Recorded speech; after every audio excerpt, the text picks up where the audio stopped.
This video is a full payoff plan you can follow step by step, and a plain language breakdown of the traps banks rarely explain in a way that helps you win. The goal is simple: move expensive debt to cheaper terms, pay it off before the promo ends, and avoid new fees and interest that erase the benefit. First, the core idea. A balance transfer card is a temporary interest break, not a debt solution by itself. You are not reducing the principal when you move balances round. You are buying time at a lower cost, and time only helps if you use it to pay down the balance aggressively.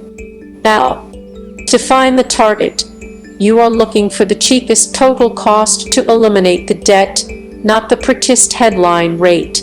The headline rate is the 0%. The real cost is the balance transfer fee, the promo length, any annual fee, and what happens after the promo period ends. Most balance transfer offers charge a balance transfer fee, commonly 3% to 5%. You move $5,000, you may pay $150 to $250 immediately, so your new balance starts higher than the old one.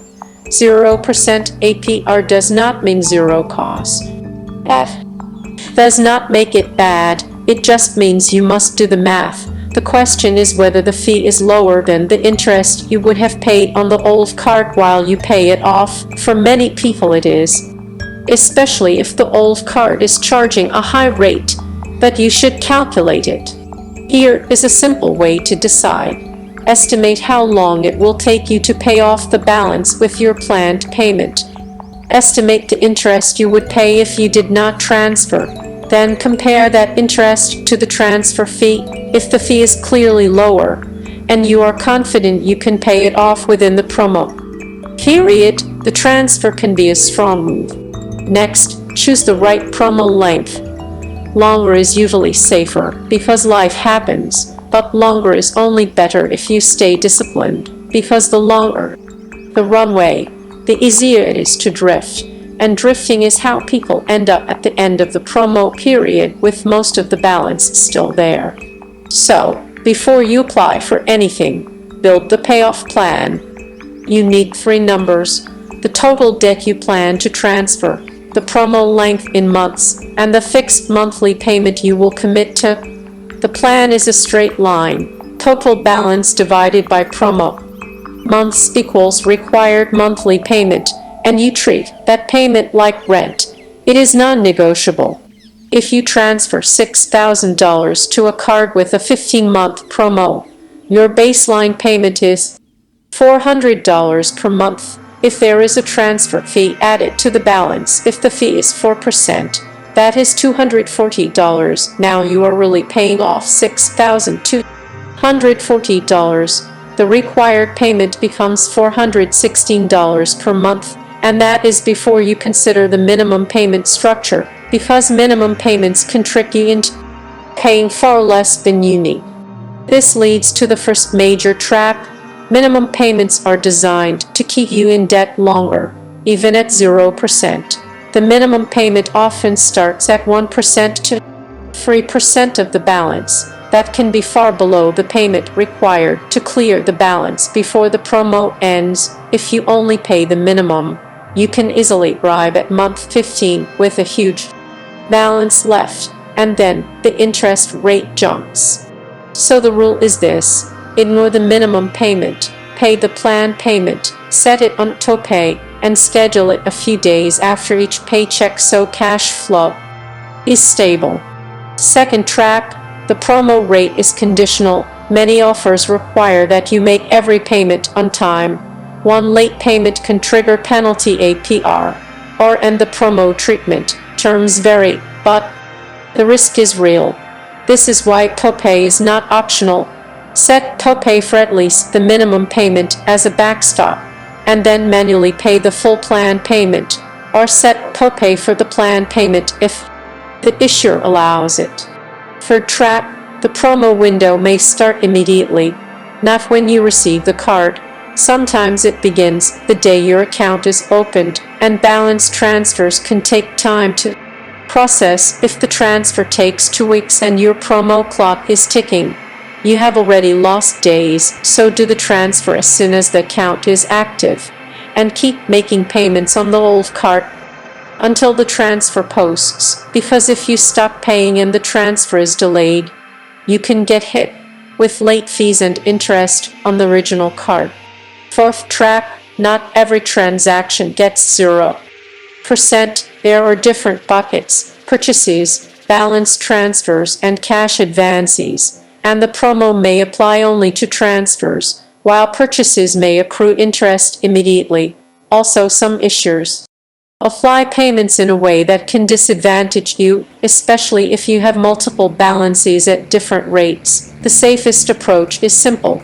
Do not use the balance transfer card for purchases. Use it only as a payoff tool.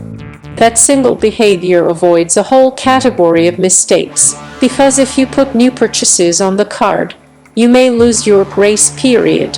You may pay interest on purchases even while the transfer is at 0%, and you can end up with a blended mess where your payment goes to the wrong balance first. Fifth trap, your credit limit may be lower than you expect. You might apply planning to transfer $10,000 and get approved for a $5,000 limit. That can still help, but it changes the plan. Also, some issuers limit the amount you can transfer to a percentage of the credit limit. For example, you may only be able to transfer up to 90% of the limit, leaving a buffer, so never assume you can transfer your entire debt to one card. This is why the payoff plan should be modular. You prioritize the highest interest balances first, transfer as much as you can, and continue tacking the remainder with a separate plan. If you have multiple cards, you can also consider multiple transfers, but only if you can manage the complexity without missing payments. Sixth track, there is often a balance transfer deadline. Many offers require that the transfer be completed within a certain number of days from account opening, for example within 60 or 90 days. If you miss that window, you may still be able to transfer, but you lose the promo rate, so the offer becomes expensive immediately. Seventh trap, deferred interest versus true 0%. Most mainstream balance transfer cards use true 0%, but some financing promos in other contexts use deferred interest, where interest accrues in the background and is charged retroactively if you do not pay in full by the deadline. For balance transfers, you should confirm you are dealing with true 0% APR on balance transfers, not the deferred interest structure. Read the terms, and if the wording mentions interest being charged from the transaction date if not paid in full, treat it as deferred and avoid it. Eighth trap, the post-promo APR can be brutal. You might see a variable APR in the mid-20s or higher. That means whatever balance remains after the promo becomes very expensive, and you can lose the savings you thought you created, so the plan must include a buffer. Aim to finish 1 month early, not on the last month, because the last month is where surprises happen. Now, here is the payoff plan in a practical sequence you can follow. Step 1. Stop adding new debt. If you keep spending on old cards, the transfer just creates more room to fill, and you will end up with 2 balances instead of 1. The plan only works if your new charges are under control. Use a debit card or cash for while if you have to, or use one separate card that you pay in full every month, but do not mix purchases with your transfer balance. Step 2. Pick the target balance. Choose the highest interest revolving balance first. This is where the interest savings are largest. If you have several balances, list them by APR, then by balance size, and decide what you can realistically transfer and pay off during the promo period. Step 3. Estimate your realistic monthly payment. Do not guess. Look at your last 3 months of spending. Identify the expenses you can cut temporarily.